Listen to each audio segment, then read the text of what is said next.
High viewers, మన Sivaprasad with ఛానల్లో ట్రంప్కి సంబంధించి మోడీ తల వంచడంటూ జనాలు అంటున్న మూమెంట్లో మోడీ మీద ఎక్కడైనా వ్యతిరేకత వస్తూ ఉంది. సో దానికి సంబంధించి సపరేట్ వీడియో ఇచ్చాను, డీటెయిల్డ్గా ఇచ్చాను. శివప్రసాద్ విత్ ఛానల్లో దయచేసి సబ్స్క్రైబ్ చేసుకోండి. నాకు జస్ట్ ఇంకెంత 200 వాచ్ అవర్స్ వస్తే సరిపోతుంది. అందులో మీకు నచ్చిన వీడియో ఏదో ఒక వీడియో ఒక 2 నిమిషాలైనా చూడండి ప్లీజ్. అండ్ ఛానల్ కూడా సబ్స్క్రైబ్ చేసుకోండి. హై వ్యూవర్స్, సీజ్ ఫైర్ అటు పాకిస్తాన్ ఇటు ఇండియా రెండు అంగీకరించే మా జోక్యంతో అని చెప్పి ట్రంప్ వచ్చేసి డబ్బా కొట్టుకున్నాడు. అలా కొట్టుకున్న కాసేపటికి పాకిస్తాన్ సీజ్ ఫైర్ వైలేట్ చేసింది, మరలా మన మీద డ్రోన్లతో రమేంగడితో దాడి చేసింది, మన వాళ్ళు అడ్డుకున్నారు. ఆ తర్వాత ఎయిర్ ఫోర్స్లు కూడా చెప్పున్నారు ఆపరేషన్ సింధూర్ వచ్చేసి ఆగలేదు, పాకిస్తాన్కి ఎప్పటికప్పుడు తాట తీస్తున్నాను అని చెప్పారు. ఇక ఈ మూమెంట్లో రేపు చర్చలు జరగబోతా ఉన్నాయి. ఈ చర్చల్లో భాగంగా ఇండియా పాకిస్తాన్ మాత్రం చర్చలు జరపాలి. ద్వైపాక్షిక చర్చలు అంతే, వేరే వాళ్ళు ఇన్వాల్వ్ కాకూడదు. ఇండియా ఎప్పుడు కూడా ఒప్పుకోవట్లేదు వేరే వాళ్ళు వస్తామంటే. బట్ ఈసారి ట్రంప్ మాత్రం నేనున్నా అంటున్నాడు. ఇటువంటి మూమెంట్లో ట్రంప్ వచ్చేసి ఏదో ఒక విధంగా పాకిస్తాన్కి ఫేవర్ చేద్దన్నట్టుగానే ఉన్నాడు.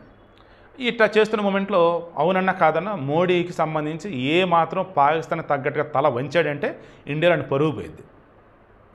సో ఇప్పుడు మోడీ ముందున్నది ఏంటి? సింధు నది జలాల ఒప్పందం ఏదైతే ఉందో ఎట్టి పరిస్థితుల్లో దానిని మరలా పునరుద్ధరించకూడదు. ఆల్రెడీ రద్దు చేసుకున్నారు. దెన్ ఆ సింధు నది జలాలు మనకి నచ్చినట్టు వాడవచ్చు. సింధు కావచ్చు, జీలం కావచ్చు, చెనాబ్ కావచ్చు, ఈ 3 నదుల నుంచి వచ్చే నీళ్ళలోనే 80% పాకికి జీవనాధారం. రావి, బిఎస్, సట్లైజ్ ఇందులో 20% వచ్చేసి పాకిస్తాన్కి పోతాయి. ఇప్పుడు వీటి మీద వచ్చేసి కొన్ని ప్రాజెక్టులు మన కట్టడాల మధ్యలోనే వాటిని కంప్లీట్ చేస్తాం. అండ్ వాటర్ అనేది హెవీగా వచ్చిన కూడా కిందకు వదులుతాం, అదర్వైజ్ వదలం. ఇది కనుక మనం కానీ కంటిన్యూ చేయగలిగితే పాకిస్తాన్ ఎప్పటికీ మన చెప్పు చేతలోనే ఉండేది. నీళ్ళు అవసరమైనప్పుడల్లా బాబో నన్ను అడుగుతుండేది. అదేదో సినిమా అండి, మ్యాడ్ మ్యాక్స్ సమ్ ఏదో ఉంటుంది బాబాయ్, ఘోరం అసలు.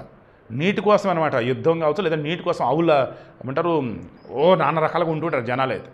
సో పాయింట్ ఏంటి, ఇప్పుడు రేపు సింధు నది జలాల విషయంలో ఎట్టి పద్ధతిలో గతంలో ఉన్నట్టుగా మరలా ఉంటానని భారతదేశం అనకూడదు, ఖచ్చితంగా అనరు.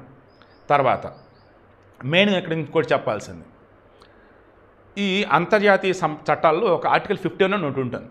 అదేంటంటే ఇప్పుడు ఆఫ్ఘనిస్తాన్లో ఉన్నటువంటి ఒక టెర్రరిస్ట్ గ్రూప్ ఏదో పాకిస్తాన్ మీద దాడి చేసింది. పాకిస్తాన్ వచ్చేసి ఆఫ్ఘనిస్తాన్ నుంచి వచ్చిన వాళ్ళు దాడి చేస్తారు, వాళ్ళు టెర్రరిస్టులు. ఆఫ్ఘనిస్తాన్ నుంచి వచ్చారంటే ఆఫ్ఘనిస్తాన్ మొత్తం మీద దాడి చేస్తాము, యుద్ధం చేస్తామంటే అది కరెక్ట్ కాదు.